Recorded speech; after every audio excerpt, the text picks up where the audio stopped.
My name is Derek, and I'm going to show you how to find a residential refrigerant leak like a pro.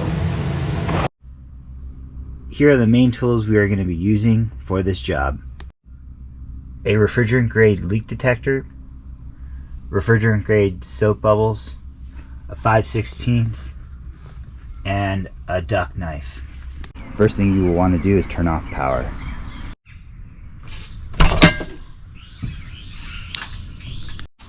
You're now going to want to expose the field installed welds to the air conditioner, and you're going to want to take the top off the unit so you can now reach inside with a leak detector and check all your welds.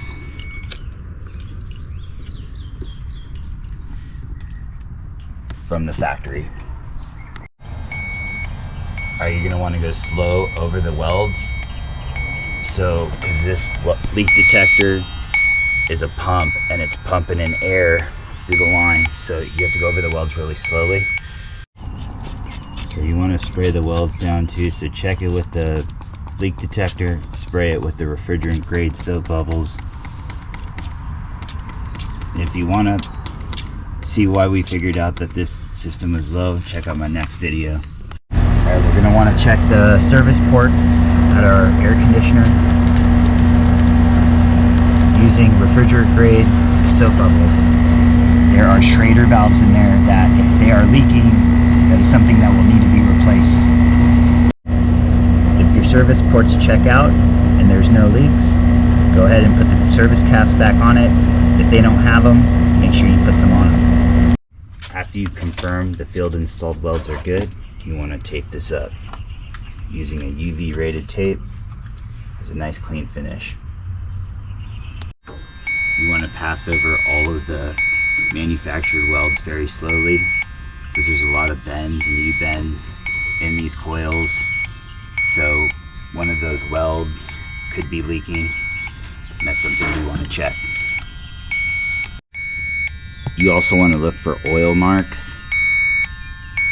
If you see any oil marks, it's going to look like the coil's wet, which is a telltale sign that there's a leak there of refrigerant, because there's oil in the refrigerant. Alright, we're going to head up into the attic. It's good practice to use a mask.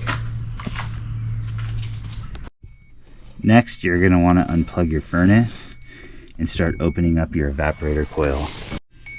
Your evaporator coil will have refrigerant lines going into it. You're going to have field installed welds.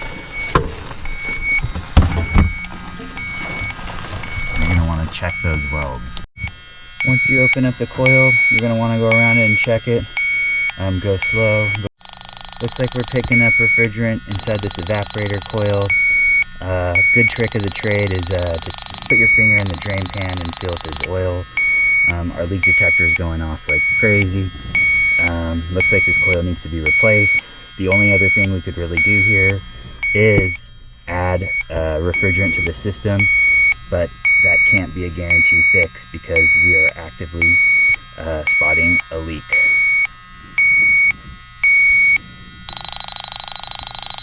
Now that we found the leak, we're going to want to go ahead and seal up those holes. We're going to use a proper duct sealant, put the star collars back inside, and seal it all up. But that coil needs to be replaced. We're going to want to go ahead and plug this back in, just because we're probably going to want to add some refrigerant to get us cooling while we get a new coil.